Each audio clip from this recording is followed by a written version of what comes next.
Bismillahirrahmanirrahim. Pada kesempatan yang berbahagia ini, ulun akan menyampaikan sepotong yang ulun ambil dari buku yang berjudul Pelajaran Kyai Haji Ahmad Dahlan. Ya, ini mungkin di antara jamaah sekalian ada yang punya buku itu. Bukunya seperti ini, jamaah sekalian. Ulun beli ketika awal-awal di Jogja, 11 September 2007. Ulun di Jogja 2006.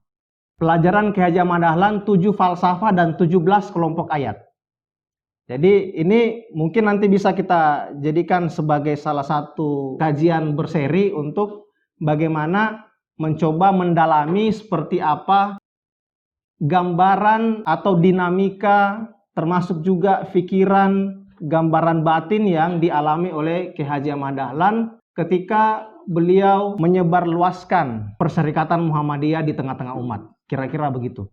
Dan kalau kita baca buku ini yang ditulis oleh K.R.H. Hajid. K.R.H. Hajid ini adalah murid termuda Kyai Haji Ahmad Dahlan. Artinya Kyai Hajid ini sempat mendapati Kyai Haji Ahmad Dahlan hidup.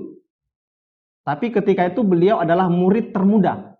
Yang boleh jadi juga kita sekaligus bisa mengatakan bahwa inilah mungkin murid terakhir Kyai Haji Ahmad Dahlan yang mendapati beliau secara langsung. Mudir kami di Pendidikan Ulama Tarjih Muhammadiyah yang juga sudah almarhum, Kyai Haji Ibnu Juraimi yang meninggal tahun 2009, itu adalah salah satu murid dari K.R.H. Hajid ini.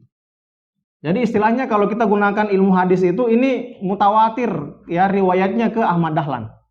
Dan alhamdulillah ulun sebagai salah satu tolabah atau mahasiswa di Pendidikan Ulama Tarjih Muhammadiyah sempat mendapati hidupnya Ustadz Ibnu Juraimi itu. Jadi bukan kemudian merasa bangga ya, tapi setidaknya ada sibgoh, ada celupan yang ulun rasakan betul ketika kami menjadi tolabah di PUTM itu. Kami melihat langsung bagaimana amalan yang dikerjakan oleh Ustadz Ibnu Juraimi itu. Kami saksikan betul ketika memimpin sholat tahajud, waduh luar biasa tuh. Jadi sampai ketika di tahun 2009 ketika beliau diwafatkan oleh Allah, itu pengalaman pribadi baru merasakan orang yang meninggal yang dihadiri oleh pelayat yang tidak putus-putusnya, kalau nggak salah ingat selama berhari-hari. Kami bahkan yang merupakan murid langsungnya itu tidak mau beranjak dari masjid tempat beliau disemayamkan. Kami tidur di sampingnya, kami membersamai di saat-saat terakhir beliau ketika akan dikuburkan. Bahkan ketika sudah mau disolatkan, jadi ketika itu disemayamkan di dekat rumah beliau. Di Gang Suronatan itu ada masjid di situ, Masjid Muhammadiyah. Dan ketika mau dikuburkan itu beliau diantar ke Masjid Gede Kauman. Nah di situ tambah banyak lagi yang melayat, yang mensolati dan seterusnya.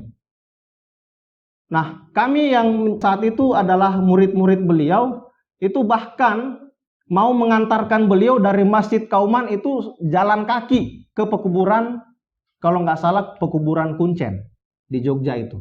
Yang jaraknya lumayan sebetulnya. Nah mungkin itu juga karena alasan yang jarak lumayan itu, sehingga oleh pihak keluarga melarang kami untuk mengantarnya secara digotong itu. Akhirnya beliau dinaikkan ke mobil ambulans.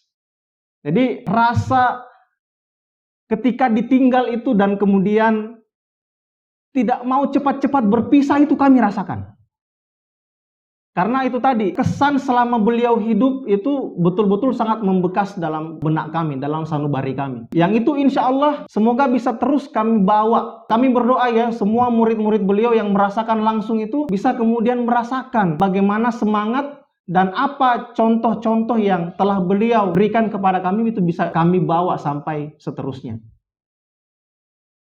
Jamaah sekalian yang dimuliakan oleh Allah Subhanahu wa Ta'ala. Nah, inilah yang saya kira menjadi sedikit pengantar dari bahan yang akan kami sampaikan pada kesempatan pengajian ini, yang tadi ulun ambil dari buku yang berjudul Pelajaran Kyai Haji Ahmad Dahlan. Bagian yang disinggung dalam buku ini ada sebuah hadis yang disampaikan sebelum masuk dalam pembahasan 17 ayat. Dan tidak kalah pentingnya saya kira adalah ayat-ayat yang menginspirasi beliau. Jadi ternyata kalau kita melihat ini, kita kemudian tidak lagi merasa bahwa Ahmad Dahlan itu hanya terinspirasi Ali Imran ayat 104. Wal takum minkum ummatu yad'una ilal khair wa ya'muruna bil ma'ruf wa yanhauna 'anil munkar wa ulaika humul muflihun. Kita mungkin merasa bahwa oh ini, karena kan bahkan ayat ini kan kadang-kadang dipelesetkan, oh ini ayat Muhammadiyah. Mungkin karena saking kuatnya kesan itu bahwa inilah yang sangat menginspirasi Ahmad Dahlan. Padahal kalau kita melihat catatan dari murid termuda beliau, K.R.H. Hajid ini ternyata ada 17 kelompok ayat yang itu kemudian mempengaruhi suasana batin dan juga isi pikiran dari Ki Haji Ahmad Dahlan.